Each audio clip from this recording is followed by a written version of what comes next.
Hi, this is Chef Vineet Bhatia, and today I'm going to show you how to cook one of my favorite dishes from God's own country. And you're going to ask, what is God's own country? Well, that is Kerala. It is probably the most beautiful state in India, and they have some fantastic and amazing food. Ingredients which I actually love to eat and cook with myself.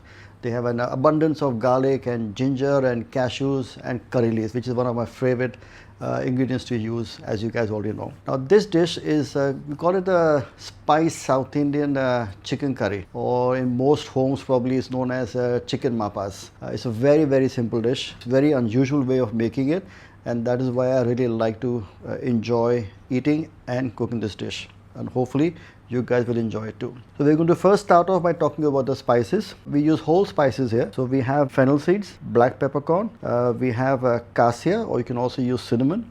I've got star anise here. Now star anise is extremely strong, very aromatic on its own, has a very nice flavor, comes more like a licorice or a fennel kind of a family. Very good for perfuming dishes, especially for rices and for stews. Cloves gives it a very nice kind of feel to your palate, a smoky flavor. Then I've got coriander powder here, and I've got turmeric powder. So we're going to use these spices. Now normally when you make a dish, in most cuisine, in parts of cuisine of India, you would heat oil and you would add in mustard seeds, cumin seeds, or whatever seeds you want to add, cardamom, and you cook it through. What I also have, is here green cardamom. Again, very aromatic, very nice. So again, when you heat the spices in the oil, they release the flavors, and then you add in your onions and garlic and the stuff. But this is slightly unusual. I'm going to grind these spices in a blender without roasting it. And although they are raw at this stage, they will eventually go into the chicken dish, and we're going to cook it with the chicken, and that is where the spices will get cooked and will release more of their flavors. Okay, very simple. All I do is I take a blender, put in all my spices. So coriander, turmeric, 3 cardamom. I've got 2 small sticks of cinnamon. I've got a star anise which I would lightly break up. I've got 3 pieces of cloves. I've got a teaspoons of black pepper. Now again, if you want to make it spicier, you can actually add more pepper. I would not use red chili because I don't want to make it red in color. I want it to be brownish. So I'm not putting any red chili here. And I've got fennel seeds. Fennel seeds again are very aromatic, nice perfume they have, and also give a very nice flavor to the dish. All you do is, you want it to make it as fine as possible. Now when you open the jar, you should get a wonderful aroma of the spices. Oh, that is so nice. It is very nice. There are a few things you must know when you make especially South Indian food from Kerala. There are a few ingredients you have to have. Coconut milk is almost a must in every dish. Curry leaves is almost a must in every dish, and so is ginger and garlic. Ginger and garlic you can still play around, but coconut milk and curry leaf, without that, forget it. You will not get a food from Kerala. It goes almost in everything, and it is absolutely fantastic. What you also get in Kerala, which I really love, is some cashew. The Kerala cashews are very nice. This dish does not have it, but that's my personal favorite. To start off, I'm going to heat some coconut oil in a pan. Now, if you don't have coconut oil, you can probably use a vegetable oil, rapeseed oil, even that would work perfectly fine. Avoid any flavored oils like an avocado oil, hazelnut oil, sesame oil. You don't really need them because they are more for dressing and garnishes for salads, not really for cooking. But when you actually cook with coconut oil, the aroma the coconut oil gives is actually very nice. As soon as the oil begins to get warm, you can actually get the aroma of coconut because the heat is really bringing out all the flavors of the coconut, which is, I quite like it. So once that is getting a bit warm, in this I am going to add garlic. So I've got garlic which has been sliced up, and as soon as you add the garlic, you hear the sizzle. Now that is sometimes, not sometimes, it is music to your ears, because it then guides you how to cook, because you cook with your senses. So as the garlic is cooking, I'm going to add ginger. Again, cut into long strips. You can chop it up perfectly fine, but I want to get the texture in my mouth when I'm going to eat the dish. So I've cut them into long pieces here, also known as juliennes or like matchsticks. Then goes in green chili. Again, long cut green chilies. Chilies are a personal preference. If you like to have it really hot, you can add more green chilies. If you don't like to have it spicy at all, you can take out the green chili altogether. You can cut it down altogether or not even have it in the dish. So we're going to saute that into the oil. Now as soon as you saute your vegetables into the oil, they start oozing out the natural flavors into the oil, and that is the first step of actually adding flavors. Now as I cook, the first thing that hits me is the green chili, because that is the most pungent. It hits you probably here. The aromas come and hit you here. I'm not using any red chili in the dish because I don't want the dish to be red in color. And that's one reason why also in this dish there is absolutely zero tomato. No tomato at all. So the color has to be nice and brown or a tannish color. I'm going to saute that. The vegetables are all sauteed. Don't you brown them because the onions are also going to cook in them and brown them further. So thinly sliced onion. Try and use the onion which are the red onions preferably, because red onions have got less moisture content. The white ones you get in the markets are actually quite sweet. They are nice to have as a salad or into a dish, but they take too long to cook because they have a high moisture content. So I prefer having the red ones. And all I do now is I am going to just cook my onions till they are brown. While the onions are browning, I'm going to talk about the curry leaf. Now curry leaf is a very aromatic leaf. It is extremely rich in oil, and if you take a piece of curry leaf and you smell it, it doesn't smell anything much. You really can't get any smell. But this only reacts with heat. Once this reacts with heat, all the flavors are released into the oil. And I always tell my team, and when I do my demos, is to actually do a test. Take a curry leaf in your hand and smash it and you rub it, and then you smell it, and you get a wonderful aroma of curry leaf. Now that is what heat does to food, and that is exactly what is happening here. Heat is extremely important for you to extract all the flavors into the dish, and if you can control the heat and the ingredients together, you will always get a very good end result. So controlling the heat and the ingredients what you add and the sequence what you add is very important. So as the onions are sweating down, the onions have natural flavors in them known as flavons. They are being released, and as soon as the onions start cooking, the pungency goes away and it becomes slightly sweetish. The longer you cook your onions, they'll tend to change color into a brown shade or a caramel shade, and that is the color I want, because once the color is achieved and I add in my liquid water or any liquidy ingredient, the natural colors of the onion, the caramel colors, are released into the sauce, and that is what gives the sauce the final color on its own. While that is being done, I've got my curry leaves. These are from my garden, so all I do is all in and a little extra. A lot of people will take these stems and throw it off, but they have a lot of flavor. You really can't eat them. They're very thick and woody. The best thing is to break it down and just put it inside your dish. Now, because they are large pieces, once they are cooked, you can then take it off and discard them.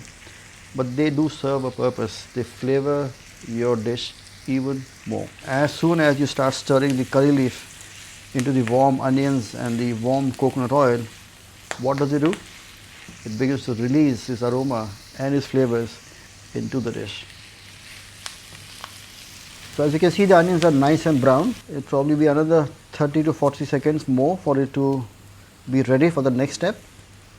But this is extremely crucial, because the coloring of your onions will then determine the color of your dish eventually. So the browning is very important. A lot of people actually get tempted to actually add pre-fried onions into the dish, but it doesn't work, because the onions have to be cooked with the garlic, ginger, green chili and the curry leaves. When you have a pre-fried onions and you add into that, it does not really mix well. The flavors really don't come through. So avoid the shortcut. Spend the time browning the onions well, nice and brown. At this stage, I'm now going to add chicken thighs, which are cut into small 1-inch cubes. These are boneless. If you prefer to have it on the bone, feel free. If you want to chain that to a chicken breast and cut them into cubes, even that would work well. It's a personal preference. I prefer to use the thighs because it's a lot more juicier. So when you sear it with the onion masala, the flavors really start searing and sealing the chicken from the outside, and the juices remain.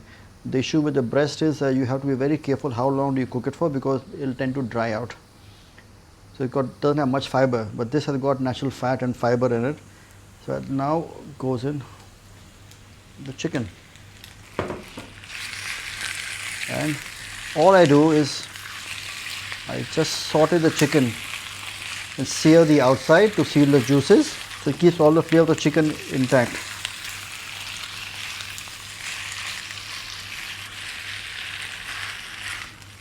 So the chicken is well seared. You can see the color has changed, which tells me that it's been seared from the outside. It's lightly browned up. At this stage, I'm now going to add my spice mix powder. And all I do now is just saute it together till the spices begin to coat the chicken and start flavoring the dish. The first thing which I get in terms of the aroma is actually star anise, because star anise has got such a intense flavor of its own, and that's why you use a very small quantity of star anise. If you add too much of star anise, the dish will become too pungent and too strong, and it really kill the dish altogether. So use it very, very, very sparingly. Just one small piece of star anise, or if you have a large one, cut it into half and use it, and that should be more than enough. What you also get is the aroma of the cassia, which is like a cinnamon. So that flavor also is coming through quite nice. And again, like I said earlier, there is no tomato and there is no red chili for the spiciness. If you want to make it really spicier, you can always add more black peppercorn, or you can always add more green chili. And if you don't want to add any spice, you can actually take it off altogether. So also the coriander powder and the turmeric powder, it begins to ooze out its flavor and its color onto the chicken. One of the biggest mistakes chefs do in restaurants is to speed up the entire process of cooking, because this does take a long time. And I notice a lot of time when people cook in restaurants, in commercial kitchens, they add a lot of oil into the food. Now when you add a lot of oil into the food, yes, it makes the dish cook a lot faster, because you're literally frying your chicken and your spices together, and it speeds up the process by almost 50%. But what you don't realize is it does not really taste nice. You get a dish which is floating of oil on top, and which is not really good. So it's like when you cook in your own homes, your mums, your sisters, or your aunts, whoever cooks at home, mostly women cook, and you don't find so much oil. It's always just the right amount. So why do you need to add more commercially? So try and tone it down. Use just enough for you to cook your dish, and spend the time in stirring the pan and making it more flavorful. So this chicken is almost ready. Edges are all sealed, the flavors have been absorbed. Now goes in the coconut milk. Now I am using coconut milk powder, which has been mixed together with some hot water. Down south in Kerala, they would probably use the brown coconut. They would grate the white flesh and pass it through a cloth, and the first extract is the thick and the sweetest part of coconut extract, has the most flavor. Then they would add water into that, the flesh or the coconut water, stir it together, and again strain it off, getting the thin liquid. So they would add the thin liquid first, cook down the liquid, and then add the thick liquid. Now we are very fortunate enough, or rather I would say we are unfortunate enough that we don't get the kind of fresh coconut you get back in the homes in South India. We have been also been spoiled internationally with all these quick methods of using a canned coconut or coconut milk powder. It will never be the same as fresh coconut, but this is the easiest one for you guys at home to use. Coconut milk goes in, all of it, a generous amount of coconut, and we stir that, and I'm going to let that cook. And finally, a little seasoning. Without salt, there is just no flavor. I'm going to wait for that to come to a boil. This is almost done. The chicken has come to a boil. A little taste.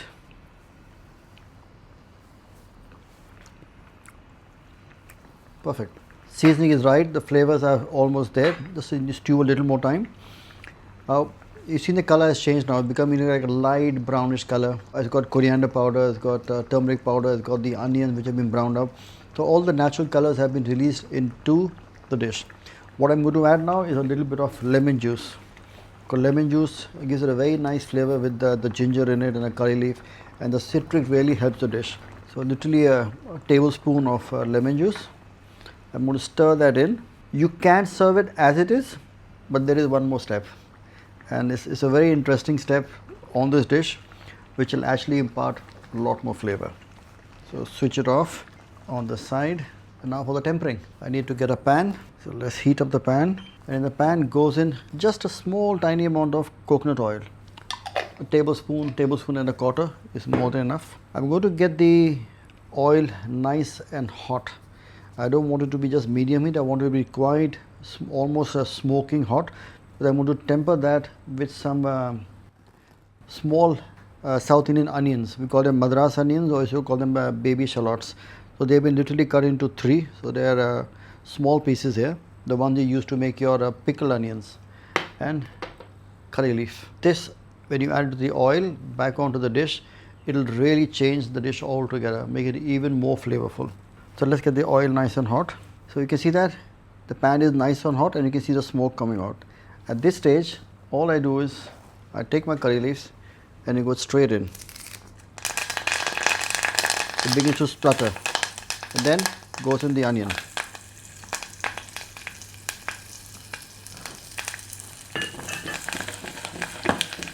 All I'm doing is I'm going to literally flavor the coconut oil with the curry leaves and the onions. I don't need to brown the onions here. I just need to lightly just saute them in the oil. Just want the raw flavors of the onions to be removed. And also because they're slightly pink, they're not fully cooked. When you put them in the dish and when you eat it, it gets a very nice kind of a mouthfeel. It's slightly chunky at the onion, they're slightly sweetish, and they impart a very nice flavor to the dish. There we are. I'm going to bring this back, and we go. We add the onions into the oil and we stir that in.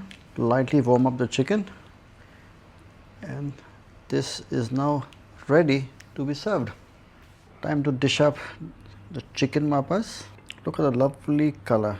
It's got like a very light ivory brown, and the aromas are so inviting. You can get the curry leaves, you can get the coconut, you can get the ginger. Don't forget, remove these on the side. There we are. A very simple dish, but lots and lots and lots of flavor. It's got garlic, it's got ginger, it's got curry leaves, it's got onions caramelized, it's got coconut milk, and it's got chicken. And not to forget the spice powders of cinnamon. There was clove, cardamom, fennel, star anise, all ground together, cooked with the chicken to infuse all the flavors into it. Now this dish is labor intensive. It takes time, and it needs that extra effort for you to finally get the right product and the right produce and the right flavors. So do spend the extra time, take the extra effort, and do try and make it at home. And make sure when you try it, leave a comment, give your feedback, and let me know how it goes. So until next time, happy cooking and bon appetit.